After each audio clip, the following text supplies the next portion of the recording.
കണ്ടാ കഞ്ചാവ് കൊണ്ട് പോയി വാപ്പൂരിടം. അപ്പൊ നമ്മൾ ജാഫർ ഇടുക്കിയുടെ സ്പെഷ്യൽ റെസിപ്പിയായി ബീഫാണ് നമ്മൾ വയ്ക്കാൻ പോകുന്നത്. ഹലോ ഗൈസ്, സിയ ടോക്സിന്റെ പുതിയൊരു വീഡിയോയിലേക്ക് എല്ലാവർക്കും സ്വാഗതം. അപ്പോൾ ഇന്നത്തെ പരിപാടി എന്താണെന്ന് വെച്ചാൽ 2 കിലോ പോത്തിറച്ചി ഇട്ടിട്ടുണ്ട്. അത് നമ്മുടെ പോത്തങ്കോടെന്ന് മേടിച്ച പോത്തിറച്ചി. ആ ഒരു പോത്തിറച്ചി കൊണ്ട് നമ്മളൊരു കിടിലൻ കറി കാച്ചാൻ വേണ്ടി പോവുകയാണ്.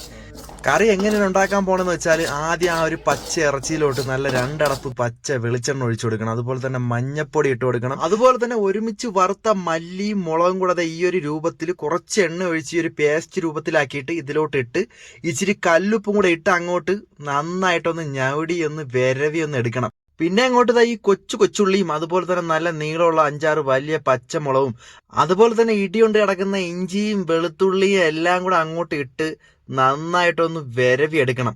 ഈ വിരവുന്ന സമയത്ത് ഒരു മണം അങ്ങ് അടിക്കും മോനെ, പോത്തങ്കോട്ടുള്ള പോത്തിന്റെ ആ ഒരു ഇറച്ചിയുടെ ആ ഒരു മണം. അടുത്ത് നല്ല ഗരം മസാല അങ്ങോട്ട് ഇട്ടെടുക്കുക. അതുപോലെ തന്നെ 2 കിലോ പോത്തിന് 1 സവാള എന്ന നിലയ്ക്ക് അരിഞ്ഞങ്ങോട്ട് ഇട്ട് കൊടുക്കണം. പിന്നെ സവാളയ്ക്ക് പകരം നിങ്ങൾക്ക് കൂടുതൽ കൊച്ചുള്ളി ഇട്ട് കൊടുക്കാം. ഇതെല്ലാം കഴിഞ്ഞ് ആ ഒരു കുക്കറിലേക്ക് നമ്മൾ വിരവി വാരി വെച്ചിരിക്കുന്ന ആ ഒരു പോത്തങ്കോട്ടത്തെ പോത്തെടുത്ത് അങ്ങ് തള്ളി കൊടുക്കണം. അതിന്റെ കൂടെ 1 തക്കാളിയും കൂടെ അങ്ങ് ഇട്ട് കൊടുക്കണം. എന്നിട്ട് വെള്ളം ഒഴിക്കാതെ ഒരു 5-6 ഫിസിൽ കേൾക്കുന്നവരെ ഒന്ന് വേവിച്ചെടുക്കണം. പറഞ്ഞു തീരും മുന്നേ തന്നെ ആ ഒരു കുക്കറിൽ നിന്ന് 5-6 ഊത്തും കേട്ട് തീർന്ന്. അപ്പൊ തന്നെ കുക്കർ ഒന്ന് തുറന്ന് എന്റെ പൊന്നു മോനെ എന്താ മണമെന്നറിയോ. അപ്പൊ നിങ്ങൾ വിചാരിക്കും ഈ പരിപാടി കഴിഞ്ഞില്ല, ഇനിയുണ്ട് അടുത്ത പരിപാടി. അടുത്ത് നമ്മുടെ ഒരു വിറവടുപ്പിലേക്ക് നല്ല ചട്ടി, അതും മൺചട്ടി അങ്ങോട്ട് വെച്ച് പച്ച വെളിച്ചെണ്ണ ഒഴിച്ച് ഇച്ചിരി ഉലുവ അങ്ങോട്ട് ഇട്ട് പൊട്ടിക്കണം. ആ ഒരു ഉലുവ ഇട്ട് പൊട്ടിച്ചതിന് ശേഷം നല്ല കറായിരിക്കുന്ന കറിവേപ്പില ഇടണ്ട, നല്ല പച്ച കറിവേപ്പില ഇട്ട് ഒന്ന് വഴട്ടി ഒന്ന് എടുക്കണം. അതിലിട്ട് ഉലുവയും പൊട്ടി ആ ഒരു കറിവേപ്പില ഒന്ന് വാടി വരാൻ നേരത്ത് നമ്മൾ നേരത്തെ ഉണ്ടാക്കി മാറ്റി വെച്ചിരിക്കുന്ന ആ ഒരു ബീഫ്, പോത്തങ്കോട്ടത്തെ പോത്ത്, അത് അതിലോട്ട് അങ്ങ് തട്ടി കൊടുക്കണം.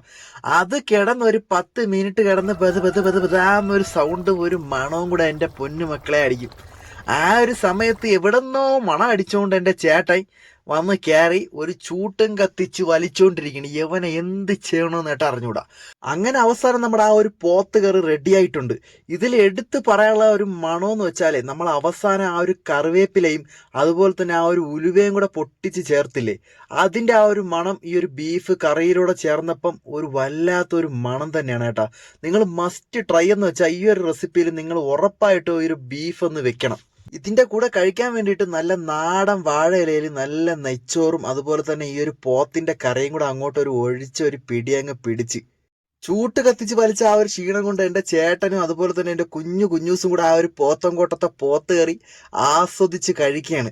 അവരുടെ ആ മുഖത്ത് നോക്കിയാൽ തന്നെ അറിയാം ആ ഒരു കറി എങ്ങനെ ഉണ്ടായിരിക്കുമെന്ന്. അടിപൊളി, വേറെ ലെവല് സാധനമായിരുന്നു കേട്ടാ. അപ്പൊ ഈ ഒരു റെസിപ്പി എന്ന് വെച്ചാൽ നമ്മുടെ ജാഫർ ഇടുക്കിയുടെ റെസിപ്പിയിലാണ് ആ ഒരു ബീഫ് കറി നമ്മൾ വെച്ചത്. എന്തായാലും സാധനം വേറെ ലെവല്.